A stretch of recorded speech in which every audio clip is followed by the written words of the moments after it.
Good afternoon and welcome to When Can I Retire? This is part one of a four-part webinar series presented by Rick Miller. Rick Miller is the founder and CEO of Sensible Financial Planning and Management. And this webinar will last approximately 20-25 minutes, after which we'll have a question and answer session, and we'd love to hear your questions. And if you want to know where to put them, if you look down at the bottom of your screen, you'll see a box that says Q&A. You can just click on that and then type your question right in there. And then I'll read them to Rick at the end and he can answer your questions. Please put them in there rather than in the chat. That would be super helpful to us. Okay, thanks so much and welcome. And Rick, take it away. Thank you, Carrie. Good afternoon. Thank you very much for joining us. To reiterate, I'm Rick Miller, founder and CEO of Sensible Financial. We're a fee-only financial advisor. If you'd like to learn more about Sensible Financial, please check out our website, www.sensiblefinancial.com, and thank you for joining us. As Carrie said, there are 4 webinars in this series. This is the first one, and the rest will follow at 1-week intervals. This week, we'll talk about the basics. Next week, we'll talk about your number, how much you need in assets in order to be ready to retire. Then the next week, just before Thanksgiving, we'll talk about the impact of Social Security benefits on your retirement plan. And finally, the last one at the beginning of December, we'll talk about how to track your progress. And we'll send reminders and links to these webinars if you haven't registered already. I thought I'd start with key takeaways for both today and for the series. Today, we'll talk about how your financial activity to date implies an implicit retirement plan. You have a plan already, and change to that plan requires that you take conscious action. You can retire once your assets will fund post-retirement spending, and your financial retirement readiness is based on your asset accumulation and your post-retirement income, Social Security, pensions, and that sort of thing. Calculating how much income and assets you need may be easier than you think. If you live longer, you need more resources, or you'll have to spend less. And finally, Social Security, which is guaranteed lifetime income, is an extremely important resource, and we're going to spend some time talking about why you probably want to wait until 70 to take those benefits. So let's get to today's topic: when can I retire? And superficially, that's a really easy question. You could retire now. You could retire anytime if you don't care about your living standard. But most people mean, when they ask that question, when can I retire? When will I have enough income and assets to live the way I want to live, or the way I've become accustomed to living? And therefore, right now is probably, for most people, not the right answer. When people ask about when they can retire, there are many questions buried inside that simple question. First of all, you may live longer than you think you will. Many people underestimate how long they're going to live. And then the future is risky and it's uncertain. And when we think about risk and uncertainty in retirement, we're thinking about largely 3 categories of risk: investments, health, and family issues. When we think about investments, we're thinking about market booms and busts, and especially busts, because booms are a good thing. When we're thinking about health, serious illness can be expensive, and long-term care can be really expensive if it lasts a long time.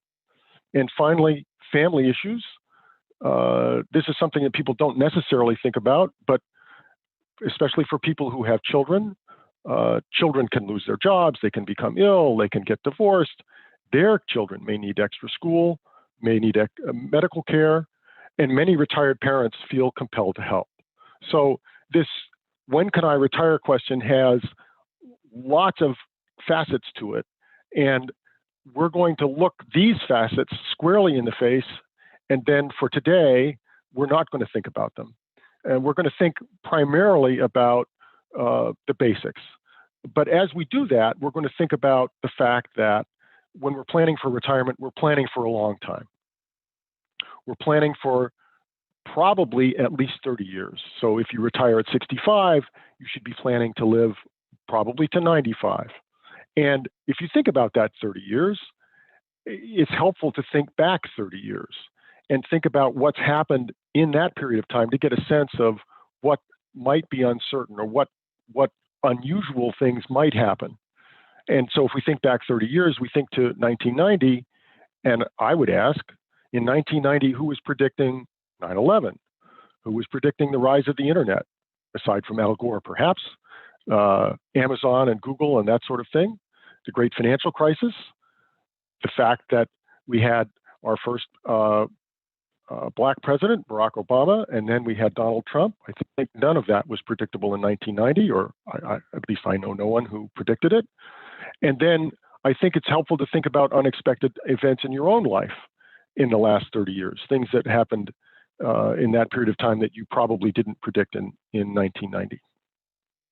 And if you think about that, then you come to the conclusion that probably there will be events of that sort in the next 30 years as well, or in the 30 years after you retire. However, as I said, we're going to answer the easy question first. We're not going to think about unpredictable events. We're not going to think about health. We're not going to think about market cycles. We're not going to think about things that might happen to our children. We're going to focus primarily on retirement when it's predictable, because that's hard enough.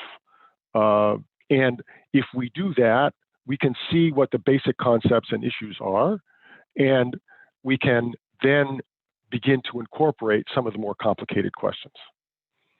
So today we're going to think about how we can tell how many assets are enough, or in the series, actually, we're going to think about how we can tell how many assets are enough, how we can tell when we've accumulated them, but we're not going to discuss investment returns, health shocks, family shocks.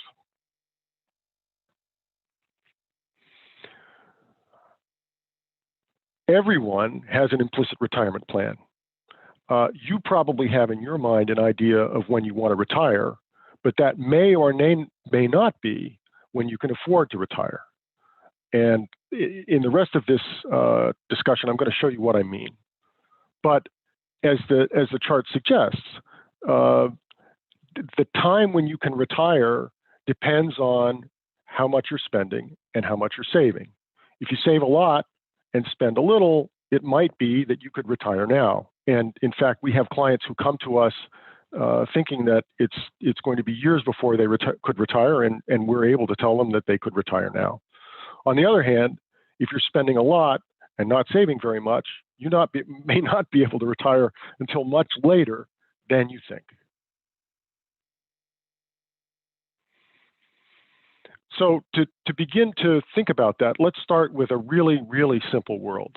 Let's start with a world where there aren't any taxes, where there's no Social Security, there's no stock market, interest rates are zero, and this really basic world will help us think about retirement in a really simple but I think helpful way. And let's start with Charlie and Bob, who are both 55 years old. They both earn $100,000 a year. Charlie, however, spends $60,000 a year versus the $46,000 or $47,000 that Bob spends. And as Charlie is spending more, his savings are less. He has about $1.25 million saved, and Bob, on the other hand, has almost $1.75 million saved. And the title at the top of the page says, "Who's the better saver, Charlie or Bob?" And I'm asking you to think about that a little bit.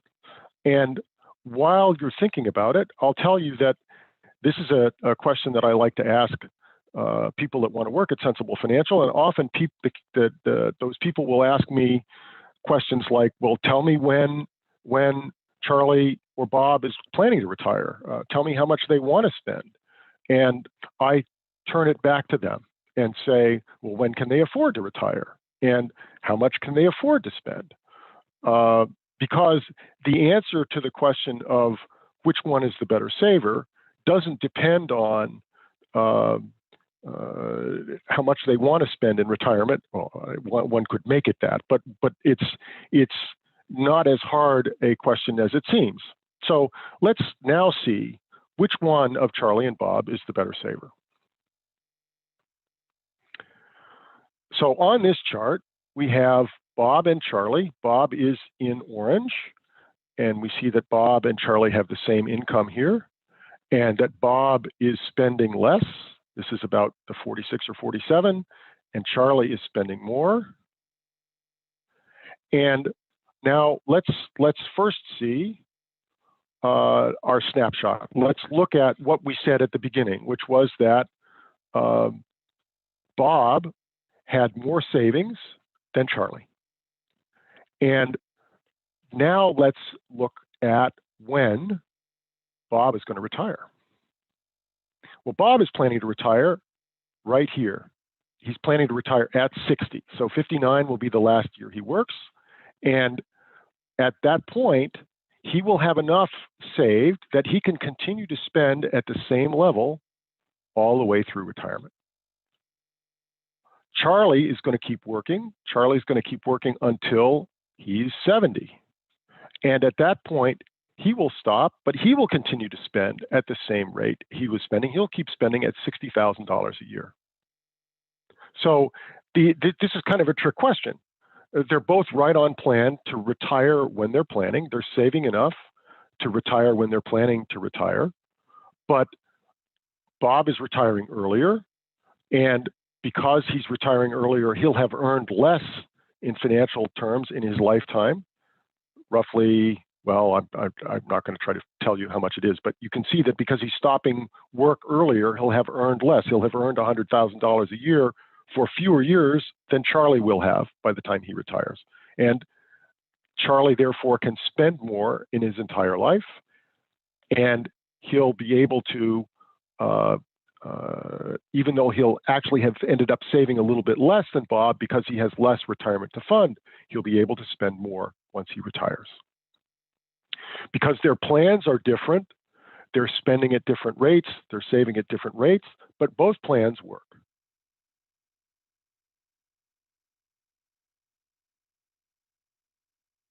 Now, let's look at a situation that's a little bit more realistic. Let's look at the situation of the Yalls, Tina and Steve Yall. They're both 55, just like Charlie and Bob, but the resemblances end there and not just in a photographic sense. We know what they do for work. Tina's a therapist. Steve is a personal trainer. Tina earns twice as much, exactly twice as much as Steve, $82,000 a year versus 41. And her 401k assets are about twice as much as Steve's as well. And they have other savings. She has twice as much as he, again. And I want to hasten to say that any resemblance to any person living or dead is completely coincidental. I've always wanted to say that, but in this case, it's also absolutely true. This couple is completely made up. And I've designed this situation to illustrate the basic retirement decision. And I want to look at a couple of other facts about Tina and Steve. They rent their residence. They spend $30,000 a year for rent, and they spend about $38,000 a year on what we call discretionary spending. And even though their world is a little bit more complicated than Bob and Charlie's, it's still pretty simple. So they're paying taxes, they're paying Social Security taxes, but other than that, they have their rent and they have their discretionary spending. That's all they spend their money on. And they're planning to live to be 100. They're planning to take Social Security at 70. And their earnings history is important. Their earnings history will tell us how much their Social Security benefits will be. And I've constructed this so that Tina's earnings have been 60% of the Social Security's earnings, or the Social Security wage base, since she started work in 1987. And Steve has earned 30% of that wage base since 1987. And these are constructed, these current incomes are constructed to be 60% of the wage base this year. And I would just add that discretionary spending is as much as they can afford. And they've chosen $38,000 a year as the most that they can afford. And because this world is a little bit more realistic, we have to make some assumptions about things like how Social Security benefits are going to be paid, and how Social Security taxes will change in 2035, which is the year that the trustees of the Social Security Administration, Social Security Trust Fund, project that the trust fund will be exhausted, and at that point, Social Security taxes will be insufficient to fund benefits at their current level if nothing changes between now and then. And we have, in general, in our practice, we assume that the gap will be split 50-50 between taxpayers and benefit receivers. And that means that benefits will be reduced by 11% and taxes will be increased by 12%. And 12% is actually 1.4 percentage points. So FICA taxes will go in total for the employee and employer taxes from 12.4% to 13.8%. I've also assumed that they won't buy life insurance after age 70, and finally I've assumed that the real rate of return on risk-free assets is about 0.6%, and inflation will be about 0.2%.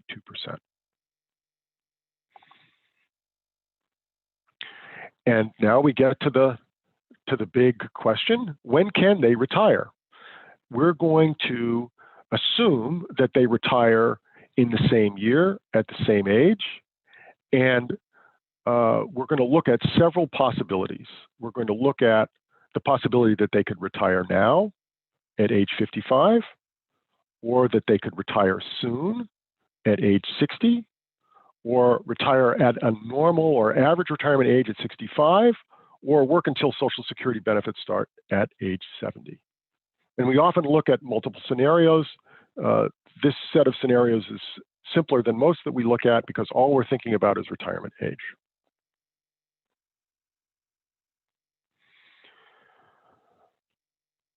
On this chart, we're looking at each of the scenarios. So we have retire now, at 55, at 60, at 65, and at 70.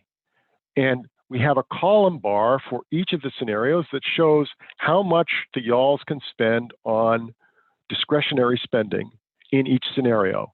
And when I say how much they can afford to spend, I mean that if they plan to retire now at 55, then they could spend $17,000 a year from now through the end of their retirement. That's how much they can afford. That's how much their resources will support their savings and their Social Security benefits. And their current living standard, their current discretionary spending is $38,000 a year. That suggests that they wouldn't be very happy with this possibility. Suppose that they retire at 60. Then they could afford to spend $27,000 a year, which is $11,000 more. This looks like Ken, doesn't it? But there's a rounding error here. I can't tell you exactly what it is, but it's closer to 11,000 than 10, the difference between these two. But 27,000 is still less than $38,000 a year, which is what they're currently spending. So again, they're not going to be very happy with this. If they plan to retire at 60, they should start now to spend $27,000 a year. If they continue to spend at $38,000 until they are 60, then they'll have to reduce their spending afterwards, or they'll run through all of their assets. Suppose then that they retire at 65. Now they can spend $38,000 a year, which is their current living standard. Again, it's about $10,000 or $11,000 more than they can afford to spend if they retire at 60. But now this plan works. If they retire at 65, they can spend $38,000 a year before 65, $38,000 a year after 65. This is when they can afford to retire. This is what we mean when we say they can afford to retire at 65, because their supportable or sustainable living standard is the same as what they're doing now. And finally, if they work or plan to work until 70, then they could start now to spend $49,000 a year. Again, about $10,000 a year more than if they retire at 65. So 65 is the Goldilocks answer, if you will. It's just right. It's the age at which they can retire and continue to live as they're living now. And the assets that they accumulate, if they keep spending $38,000 a year and save the rest, those assets will be sufficient to support them when combined with Social Security, that will be sufficient to support them after they retire. That's the answer. Okay. And that is the brief webinar today. So we will take questions at this point.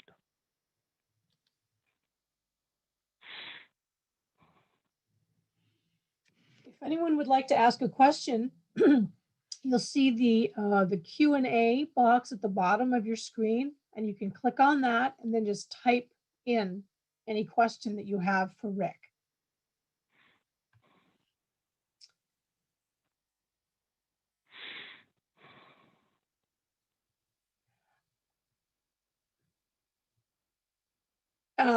JL asks, will you be sending out a link to the recording? We will. Yay. I know that one. Another question was, I wasn't clear on the $49,000 example. How much can they spend before they retire at 70? The y'alls. The y'alls. So this 49,000.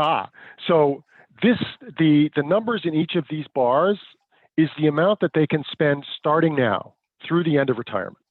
Okay. So if they plan to retire at 70, they could increase their living standard now from 38,000 to 49,000. So that's very similar to what we saw with Bob and Charlie here, right? We have Charlie planning, they're both, Bob and Charlie are earning exactly the same amount, but Charlie is planning to retire after Bob, so Charlie can afford to spend more than Bob.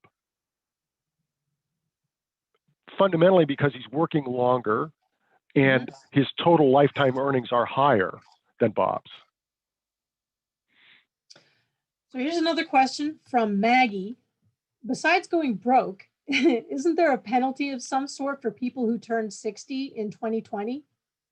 An adjustment or benefit? Besides going broke, she may be thinking about the rate at which this is an aspect of how Social Security benefits are established. Oh, and okay. If average earnings in the population are low this year because a lot of people are unemployed and people may be earning less than they usually do, then the rate at which that sort of the standard at which the Social Security Administration will set its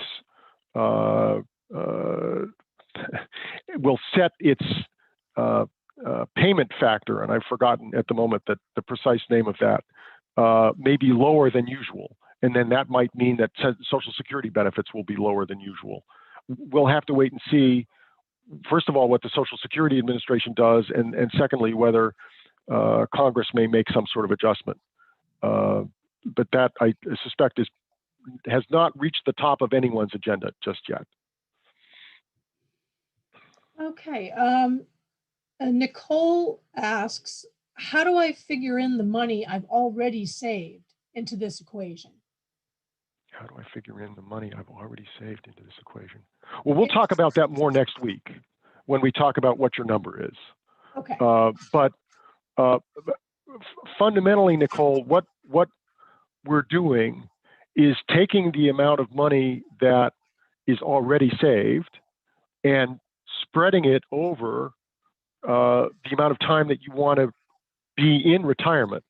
And that gives you a sense of, right now, with interest rates being as low as they are, that gives you a sense of how much you might have available. So suppose that you had saved $30,000 and you're planning to retire at 70 and planning for a 30-year retirement. That $30,000 would fund $1,000 a year in spending.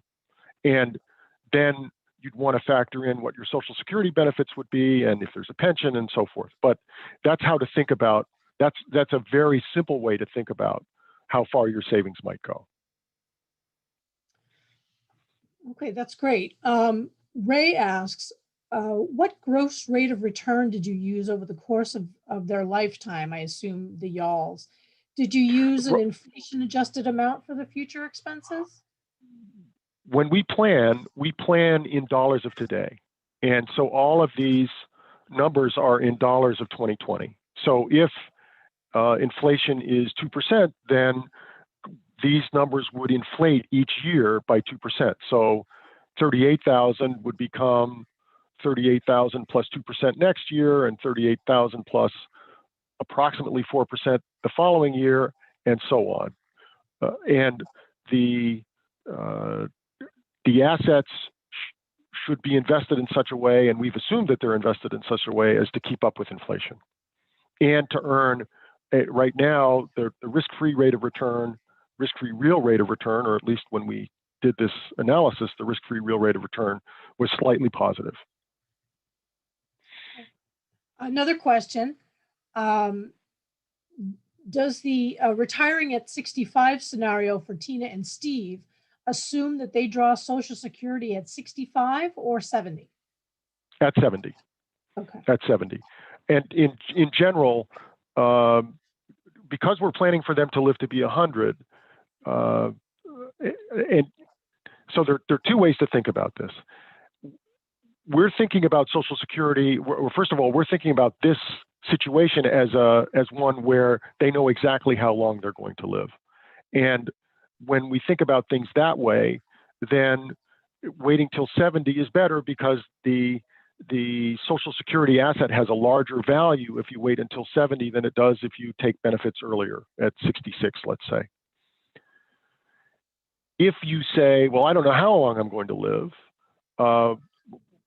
then it's most useful to think about Social Security as an annuity, which is insurance against outliving your assets or outliving your money. And when you think about it that way, then Social Security being an inflation protected annuity is the least expensive annuity by far that you can buy.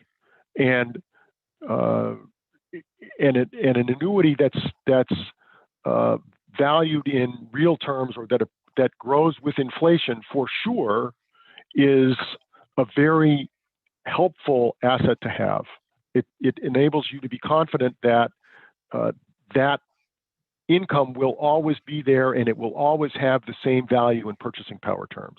And when you're planning for 30 years of retirement, that kind of resource is very valuable. Jay asks, how do you define the difference between discretionary and non-discretionary spending? We distinguish between committed spending and discretionary spending. Committed spending includes spending that you don't have a lot of choice about. Taxes fits in committed spending. Insurance premiums fit in that category. And then there are certain other kinds of committed spending. Housing, in this case, rent is a committed expense. So we're assuming that they're going to continue to live in that $30,000 a year apartment, no matter what they're spending on discretionary spending. Now, that's an assumption that we could relax, but for the purposes of this analysis, that's the way we've done it. Mm-hmm. Okay. And therefore, the discretionary spending is, if you will, what's left over after the committed spending is fully funded. So they have to pay their taxes, they have to pay their rent before they're retiring. They have to pay, let's say, life insurance premiums, health insurance premiums. Those they have to pay, and then what's left they can spend on discretionary spending. Okay.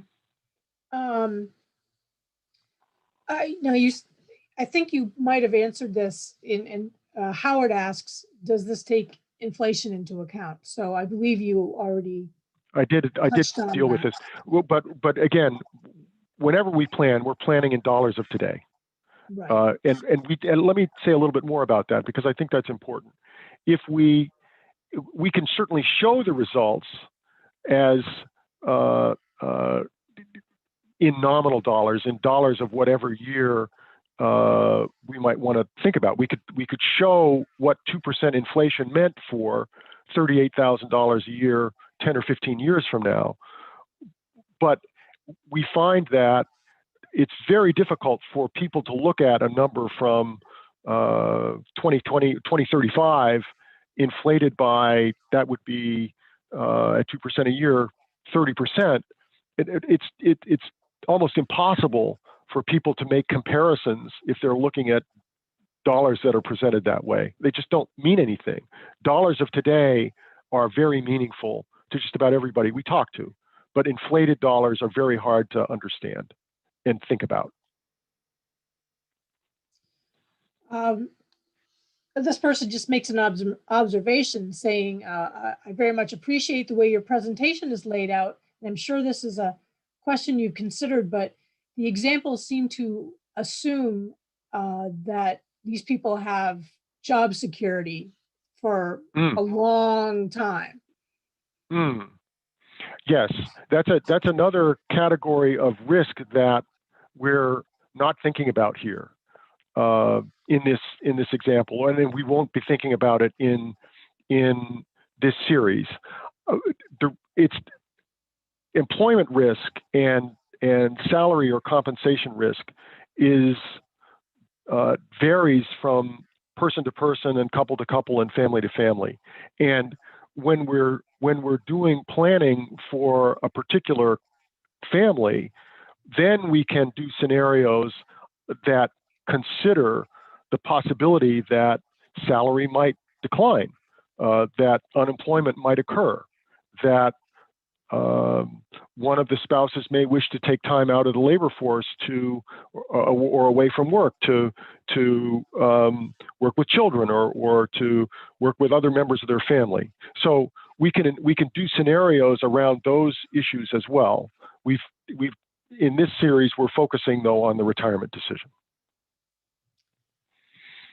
So another person says, Elaine says, the potential future shortfalls from Social Security make it very hard to plan for retirement. What should we be doing now? I think you can look at it that way. I personally am a little less concerned about that.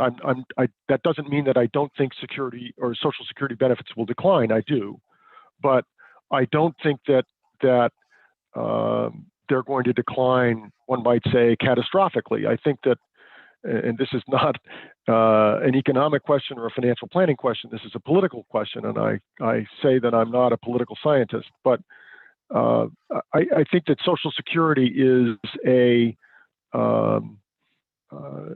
very politically popular in just about every segment of the population. I think that it's known as the third rail of American politics for a good reason, and I think that the Congress and the president are very likely to attempt to maintain the benefits at a relatively high level, and we've assumed that while they will be reduced in a relatively measured way, and that way is affordable for the country. And I think that assumption is I'm pretty comfortable with that assumption. So we assume that Social Security benefits will decline, but I think it would be, I don't think it's necessary to assume that they're going to decline, let's say by 50%. I think that would be, I think that's unlikely. Certainly, that's a scenario that we could run, and it would imply that a lot more savings would be a good idea. Saving a lot more would be a good idea. There are some good questions in here, a whole bunch more, and they're really good. So this person has said, how do you think about savings in a tax-advantaged account like a 401k or a traditional IRA versus an after-tax account? And how might that affect retirement age? For example, if you have $2 million in savings, but it's all in a 401k and you'd like to retire at 55. I mean, some of these might be more detailed than we can, No, this is a great question. This is one that's pretty straightforward to address. It is useful to think about a retirement account, a pre-tax retirement account, as one in which the federal government and in Massachusetts, the state government are partners, and their share in the account is roughly the tax rate that you expect to pay after you retire. So if you think you're going to be, let's say, in the 22% bracket, let me make this really simple. I'm going to create a bracket that does not exist. Suppose that you think you're going to be in the 20% bracket when you retire, 20% federal and 5% Massachusetts. Then that in total is 25%, and that means that you own 75% of your IRA or 401k. So in the $2 million case, that means that $1.5 million of it belongs to you. And therefore, if you had $2 million in that pre-tax account and you had $1 million in an after-tax account, the total resources available to you would be not 3 million, but 2.5. $1 million from the after-tax account and $1.5 million from the pre-tax account. Okay. Let's see. What else do we?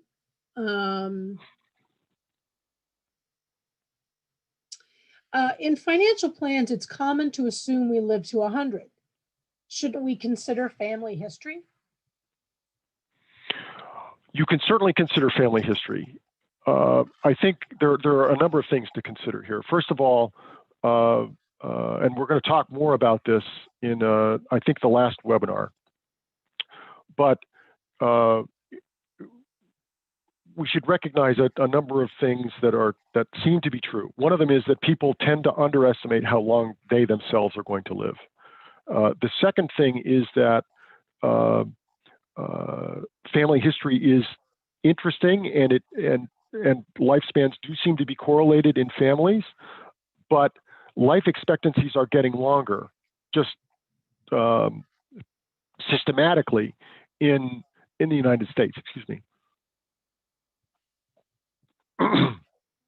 And therefore, if you say, well, my grandparents lived to 90, so therefore I should plan to live to 90. Well, but you're probably maybe 40, 50, 60 years younger than your grandparents, and therefore those 40 or 50 or 60 years, your life expectancy has been increasing relative to theirs. And the final thing to think about is that, especially if your grandparents or people in your family smoked, that or had other excuse me, there were other factors involved that may have changed how long they lived.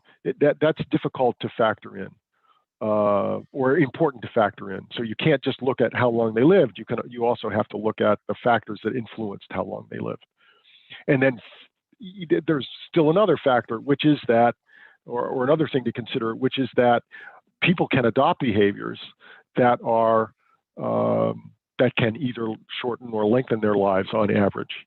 And I think there's a website, livingto100.com, where which has a very extensive, detailed questionnaire that one can go through, and that will give you an estimate of your own personal life expectancy, but also things that you can do to influence it. Actions you can take, behaviors you can adopt that will influence your life expectancy.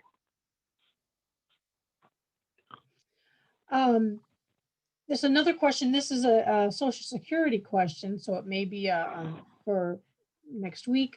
But if both spouses work their lifetimes and remain married, do both get a Social Security check based on their income? If one spouse earns substantially less, can that spouse increase their Social Security check by taking benefits as a spouse on their higher earning spouse's benefits versus their individual benefits? So Social Security, when we're thinking about Social Security benefits, first of all, let's start with a situation where one spouse worked and the other spouse didn't. Then the spouse that didn't work, while both spouses are living and after they've started drawing Social Security benefits, the spouse that did not work will receive a spousal benefit, which is approximately half of the benefit that the spouse that worked receives. And let me just say that Social Security benefit calculation is a subject that we could have weeks and weeks of webinars on. We wouldn't exhaust the topic and people would die of boredom. It's very complicated. The rules are arcane. But broadly speaking, what I said is true. Now, if both spouses have worked and earned approximately the same amount, or it doesn't even have to be approximately the same amount. If the lower earning spouse, there is an amount that the lower earning spouse could earn that will allow them to collect a benefit that's higher than the spousal benefit that they would receive if they hadn't worked. And to know exactly what that benefit is, I would suggest there's software out there that one can use to estimate benefits. We're partial to Maximize My Social Security, but there are a number of such software applications that are, and they're not very expensive. So when I think if it's something that you're interested in knowing now, then the software packages are $40 or $50, and you can get a sense of what the benefits are likely to be. But I would also say that when you're thinking about when you're going to claim benefits, having or using one of those pieces of software or working with a financial advisor is very helpful, because it's a irrevocable decision, and it's a decision that can have a major impact on your retirement, and therefore it's an important decision to get right. This is a good question. Do you have a rule of thumb in terms of recommended savings as a percentage of income starting at different age bands, 25, 30, 35, et cetera, to ensure a successful retirement?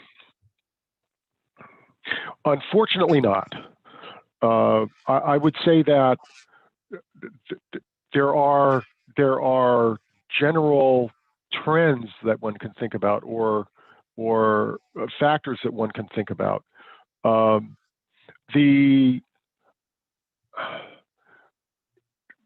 higher one's earnings relative to the Social Security wage base, the higher percentage of your earnings that you need to set aside, because the less you're going to be able to rely on Social Security benefits as a proportion of the total resources you'll need in retirement. So that's the first thing. The second thing is, the earlier you start, the less you'll have to save over, or the lower the rate at which you'll have to save throughout your working career. So if you start saving, let's say at, I don't even want to use a percentage, but if you start at a particular percentage at 25, let's say, and you maintain that percentage throughout your working life, or you start later and you want to accumulate the same savings, you're going to have to save a higher percentage if you start later. Beyond that, it gets very difficult. I will say that rules of thumb in general are not helpful, or the rules of thumb that I have seen are in general not helpful. I'll throw out another example of a rule of thumb that I think is not helpful. There's the what percentage of my assets should I invest in stock? And there's a rule of thumb which is 100 minus your age.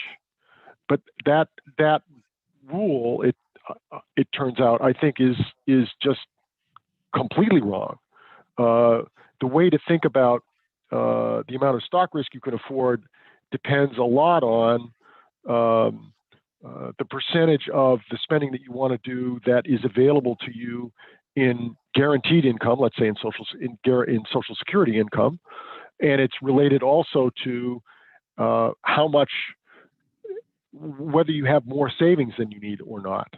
So if you have a lot more savings than you need, and you have a high percentage of the income that you need from Social Security, you can afford a lot of stock, even if you're 90. On the other hand, if you have a deficit, that is, you don't have enough resources to cover the spending that you want to do, or that you absolutely must do, and on the other hand, your Social Security benefits are a very small fraction of the resources that you need, then even if you're only 70, you can't afford much stock risk. So relative to the person who's 90. So it's not age that matters. It's rather the amount of surplus that you have and the amount of guaranteed resources that you have relative to the total resources that you need. And I mean, that's another example of why, or of how, a rule of thumb can be distracting or misleading. Okay. And so, I'm sorry, just to finish off on that. So it's important to recognize that Social Security taxes are in effect forced saving, and if your income is below that Social Security wage base, then Social Security benefits are going to replace a large part of your income after you retire, or a larger part of your income after you retire than if your income is much higher than that Social Security wage base. And that is what influences the amount of savings, or the savings rate that you should choose. Here's another question from the chat. How would you account for health insurance and long-term care insurance? I'm not sure if what she's asking. If she's asking, would that be committed or discretionary income? Well, let me talk just I can talk just a little bit about that. When we do plans, we incorporate as a committed spend, something that has to be spent, the Medicare Part B premiums that are usually drawn from Social Security benefits, Medicare supplemental insurance, those two, and then we also factor in a deductible or co-insurance for Medicare as well. So throughout retirement. So we're including that as a committed expense. long-term care insurance and long-term care are more complicated. Many of our clients will buy long-term care insurance. We'll also do scenarios that consider the possibility that long-term care might be required, and think about how people can plan to fund it. But that is a complication that makes financial planning more difficult than I'm suggesting here in this simplified, very simplified, enormously simplified example. Let's see. Elaine asks, as we age, one of our choices is to pay off the house, even if the mortgage interest rate is low, like 3.25%. We might make more money than that in the market. What do you recommend?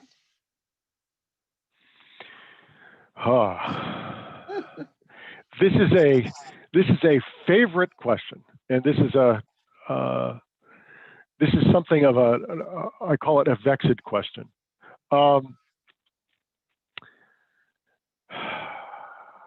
I think it's useful to turn the question around and to ask people, suppose your house was paid off. Would you take a mortgage out so that you could invest in the stock market? And when we ask that question, people are likely to say, well, no, I would never do that because the house is paid off and it's mine now.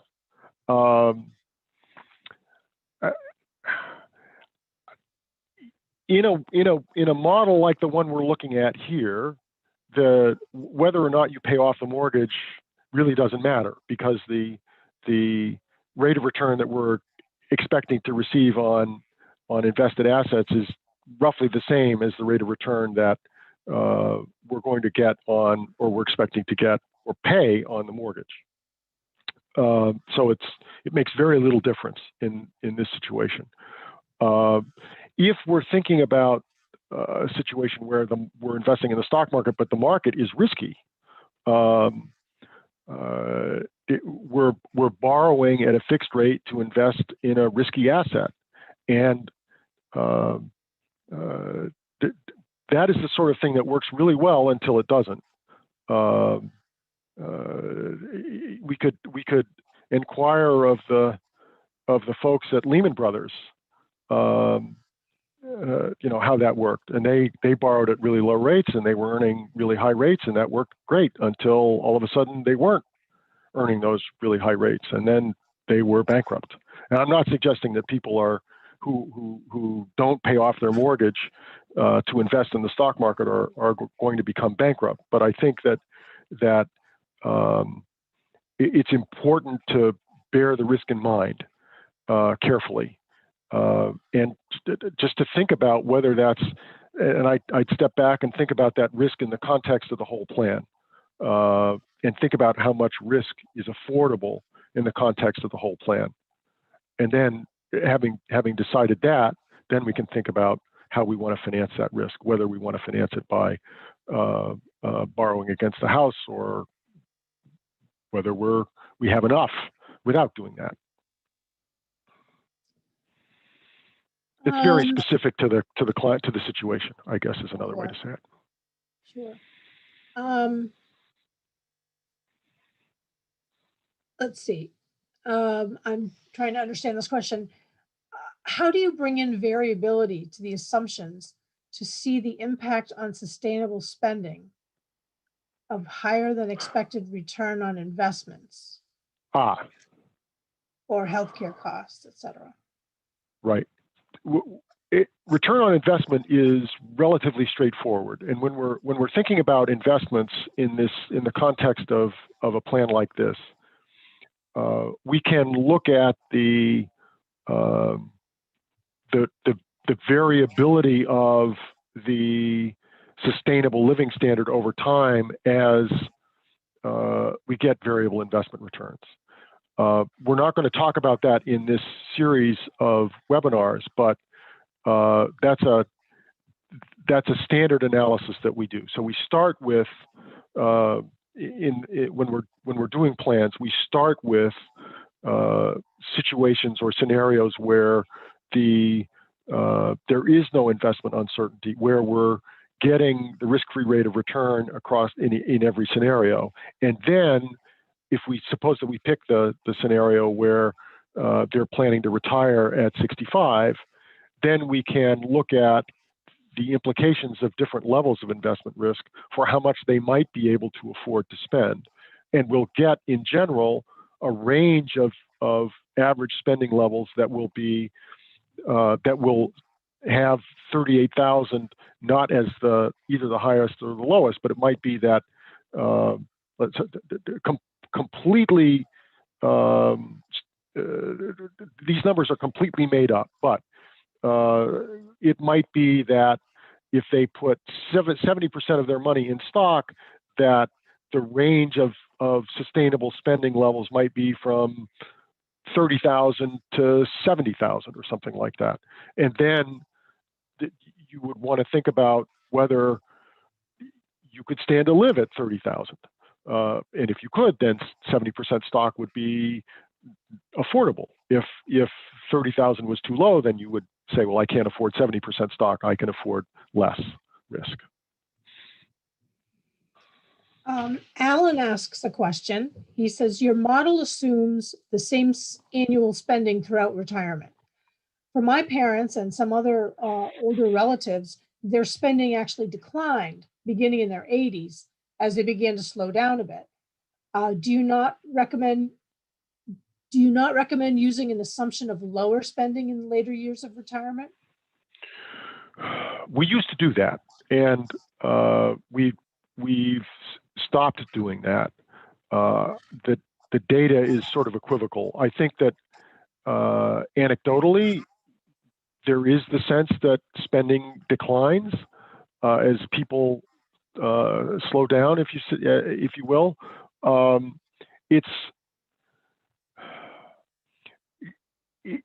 It's not clear whether at some point people may want to have, let's say, some help doing some of the things that they've been doing themselves up to that point. But at least for now, we're assuming that spending is stable throughout retirement. Okay. I'm trying to think if I can find any more. There are people asked a bunch of really terrific questions. Okay, this person says, how do you factor in unexpected medical expenses or assisted living needs?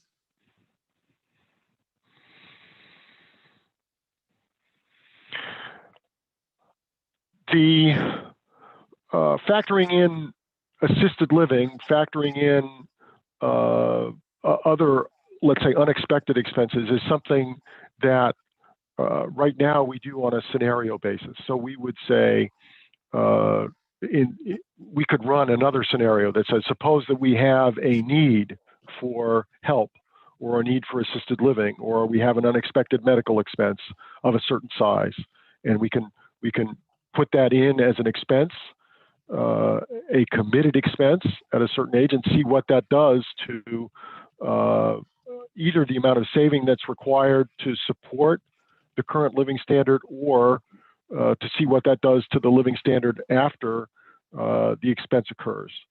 So introducing uncertainty of that sort is